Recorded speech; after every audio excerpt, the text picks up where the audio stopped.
अभय दुबे, चर्चा की शुरुआत मैं आपके साथ ही करना चाह रही हूँ। आपको लगता है कि अपने पैर पे कुल्हाड़ी मार ली कांग्रेस के नेताओं ने ऐसे बयानों से?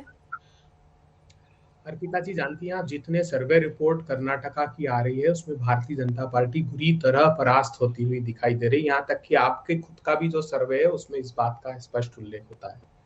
कर्नाटक के विकास को भारतीय जनता पार्टी की सरकार ने 40% कमीशन की कब्र में नीचे गहरा दफना दिया है। बसवराज एक हुबली के ठेकेदार है, प्रधानमंत्री जी को चिट्ठी लिखते हैं, प्रधानमंत्री जी कोविड के समय मैंने सप्लाई की थी, आज तक पैसा नहीं मिला और 40% कमीशन मांगी जा रही है। मेरे पास घर का किराया देने को नहीं है। येरी स्वामी, अभय जी, कहीं ऐसा तो नहीं हुआ कि मैंने जो सवाल पूछा वो आप तक पहुंचते पहुंचते शायद बदल गया हो? मैं दोहरा दूं क्या एक बार फिर से सवाल? मैं दोहरा रहा हूँ ना, मैं बता रहा हूँ आपको क्या हो रहा है वहां का। में सच सच सुनना चाहिए देश को। इतना प्रसिद्ध आपका शो है। येरा स्वामी 15 लाख रुपए का माल सप्लाई किया था, प्रधानमंत्री जी को चिट्ठी लिखी कि 40% कमीशन मांग रहे। जानते क्या हुआ?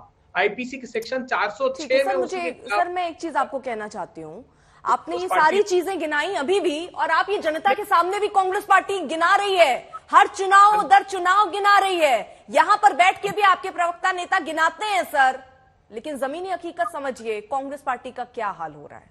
अगर ये बातें जनता के जहन में बैठती तो कांग्रेस पार्टी इतनी गर्त में नहीं जाके उभरती। मेरा सवाल बयानों पर है सर, मैं एक बार फिर से दोहरा देती हूं अभय जी, पूरी चर्चा पड़ी होती है, आराम से जवाब दीजिएगा ना, अपनी पूरी बात रखिएगा, लेकिन मैं जरा ये समझना चाह रही हूं कि ऐसे बयान से क्या आपको लगता है अपने ही पैर पर कुल्हाड़ी मार ली जाती? मैं गिना दूं, मैं थोड़े से बयान गिना देना चाहती हूं। सुबोध कांत सहाय जो कहते हैं हिटलर की मौत मरेगा मोदी, शेख हुसैन कहते हैं कुत्ते की मौत मारने की बात उन्होंने कही, अय्यर ने कहा कातिल हैं, कमलनाथ ने कहा पिता दादा को लेकर जो जबरदस्त टिप्पणी की थी, तरुण गोगोई ने हिंदू जिन्ना कहा, दिग्विजय सिंह ने पीएम की तुलना जनरल डायर से कर दी, अधीर रंजन ने मोदी की तुलना गंदी नाली से कर दी, संजय निरुपम ने औरंगजेब का अवतार बताया, प्रियंका गांधी ने दुर्योधन से तुलना कर दी, सलमान खुर्शीद ने बंदर से तुलना कर दी, मनीष तिवारी ने दाऊद इब्राहिम से तुलना कर दी, बेनी प्रसाद वर्मा ने पागल कुत्ता कह दिया, इमरान मसूद ने टुकड़े टुकड़े करने की बात कह दी, सोनिया गांधी जहर की खेती मौत का सौदागर ये बयान देती हैं, रेणुका चौधरी वायरस बताती हैं, और अब ये कब्र खुदेगी वाली बयान। ये सारे बयान आखिरकार क्यों? क्या आप सबक नहीं लेते हैं जो 20 सितंबर 2018 को राहुल गांधी ने कहा हिंदुस्तान का चौकीदार चोर है, और उसके बाद हमने देखा क्या बदला? क्या अपने बयानों से कांग्रेस पार्टी अपने पैर पर कुल्हाड़ी नहीं मारती है सर? आपका कहने का आशय ये कि ये बयान देने से कांग्रेस पार्टी चुनाव हार जाती है अर्पिता जी? अगर ऐसा है तो मध्य प्रदेश, छत्तीसगढ़, राजस्थान, उसके बाद बिहार, दिल्ली, उड़ीसा, पुदुचेरी, तमिलनाडु, भारतीय जनता पार्टी कई चुनाव हारी इन बयानों के बाद।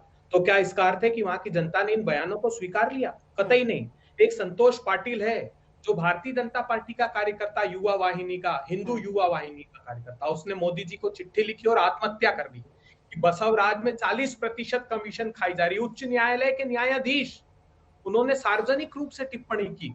उनका नाम है एचपी संदेश, कर्नाटक के। उन्होंने कहा कि मैं अगर एसीबी के अधिकारी के खिलाफ बात करता हूं तो मुझे हटाने की धमकियां दी जाती। ये परिस्थितियां निर्मित हो गई। प्रधानमंत्री जी, एक किसान 209 किलो प्याज लेकर कर्नाटक में, आप जहां सभा संबोधित कर रहे थे, बेंगलुरु गया, 8 रुपए उसको उसका पारिश्रमिक मिला। आप जानते हैं बद से बदतर स्थिति कर्नाटका के लोगों की कर दी आपने, और आप सिर्फ भावनात्मक बातें करते प्रधानमंत्री। यानी आपका कहना है, एक सेकेंड अभय जी, जो मैं समझ पा रही हूं, इन बयानों से कोई फर्क नहीं पड़ता, ये कब्र खुदेगी वाले बयान से भी कांग्रेस पार्टी को कोई नुकसान नहीं होने वाला है ना सर? भ्रष्टाचार कर्नाटक में मुद्दा है, 40% कमीशन वो गुल खिलाएगा भारतीय जनता पार्टी के लिए कि लोकसभा की, आप खुद बताएं, 17 सीटें कम होने वाली बीजेपी की। ठीक है सर, लेकिन ये बयान कोई असर नहीं डालेंगे ना आप? मतलब कांग्रेस पार्टी ये मानती है ऐसे बयानों से कोई फर्क पड़ने नहीं वाला है ना सर? भाजपा सरकार के काम पर वहां वोट होंगे और कांग्रेस पार्टी के बयान का कोई असर नहीं होगा, सीधी सी बात।